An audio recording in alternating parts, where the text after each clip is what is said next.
Praise తో lord ఎవరు సజీవుడనేసా, ప్రేమ కలిగినేసా, కృప కలిగినేసా దాంట్లో నడుస్తున్నటువంటి నీవు గాడ్ ఈజ్ చాయిస్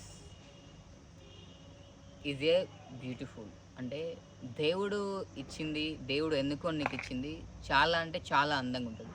ఈ సృష్టి చూడండి ఎంత అందంగా ఉందో. అలాగే నీ జీవితంలో కూడా దేవుడు నిన్ను తయారు చేసిన విధానం, దేవుడు నిన్ను ఎన్నుకొని తన ఆకారంలో రూపొందించిన విధానం చాలా బ్యూటిఫుల్, చాలా అందంగా ఉంది. అలాగే నీ జీవితంలో కూడా దేవుడు నా జీవితాన్ని ఏంటి ఇలా ఉంచాడు, నా జీవితం పట్ల దేవుడు ఏ ప్రణాళిక కలిగి ఉన్నాడు అని చెప్పేసి, ఈ స్థాయిలో నన్ను ఉంచాడు ఏంటి అని చెప్పేసి నువ్వు బాధపడాల్సిన అవసరం లేదు. ఎందుకు అంటే దేవుడు చేసిన ఏ సృష్టి అయినా కానీ అందంగా ఉంటుంది, చాలా సౌందర్యంగా ఉంటుంది, చాలా ఆకారంగా ఉంటుంది. బట్ నిరాకారంగా ఉండదు. ఎందుకు అంటే ఆయన చేతులతో నిర్మించింది, ఆయన తయారు చేసుకుంది పాడు చేయడానికి కాదు, అందంగా రూపొందించింది నీ జీవితాన్ని పతనం చేయడానికి కాదు. ఎందుకు అంటే ఆయన ఈ లోకానికి వచ్చినప్పుడు పాడైపోయిన ఈ నరుణ్ణి ఒక ఆకారంలో తీసుకొచ్చాడు. బట్ అలాగే నీ జీవితంలో కూడా make your own decisions your way this disturbance. అంటే నువ్వు తీసుకున్నటువంటి ఆలోచన వల్ల నీ లైఫ్ ఏమవుతుందంటే పాడైపోతుంది. అలాగే దేవుడి దగ్గర నడుస్తున్నాం, గాడ్ని అడిగి నువ్వు ఆలోచన తీసుకో. నీ జీవితంలో ఏమైంది అంటే నీ జీవితం మేక్ యూ బ్యూటిఫుల్గా ఉంటుంది. బట్ అలాగే నీ జీవితంలో ముందుకెళ్తున్నావు, కానీ నీ జీవితం అందంగా తయారవ్వడానికి గల కారణం ఏంటంటే not a make your own decisions for the lord decisions.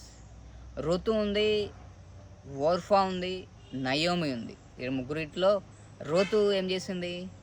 అత్తయ్య దగ్గరికి వచ్చింది. నీ జనులే నా జనులు, నీ ప్రజలే నా ప్రజలు అని చెప్పాను. అది ఓర్ఫులేని ఓర్ఫా వెళ్ళిపోయింది, అడ్రస్ లేదు. కానీ రూత్ జీవితంలో దేవుడు గొప్ప మిరాకిల్ చేయడానికి గల కారణం ఏంటి అంటే ఆమె తీసుకున్నటువంటి decisions.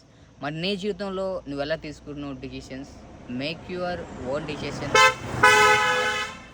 For the lord decisions. You ask for the lord, you make your lord decisions.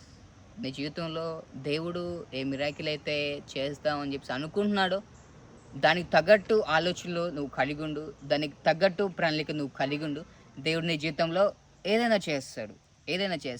చేయకపోవడానికి గల కారణం ఏంటి అంటే నీ ఆలోచనలు గాడికి వ్యతిరేకంగా ఉన్నాయేమో, నీ మాటలు గాడికి వ్యతిరేకంగా ఉన్నాయేమో, నీ తలంపులు ఆ యేసయ్యకి పనికిరాని విధంగా ఉన్నాయేమో. అలా కాకుండా నీ ఆలోచనలు, నీ మాటలు, నీ చూపులు, నీ హ్యాబిట్స్, నీ క్రియలు దేవుడిని అలంకరించే విధంగా నువ్వు తయారు చేసుకుంటే దేవుడి నీ జీవితంలో ఏదైనా చేస్తాడు. Not you make your own decisions for the make a lord decisions in your life going to anyway beautiful ways.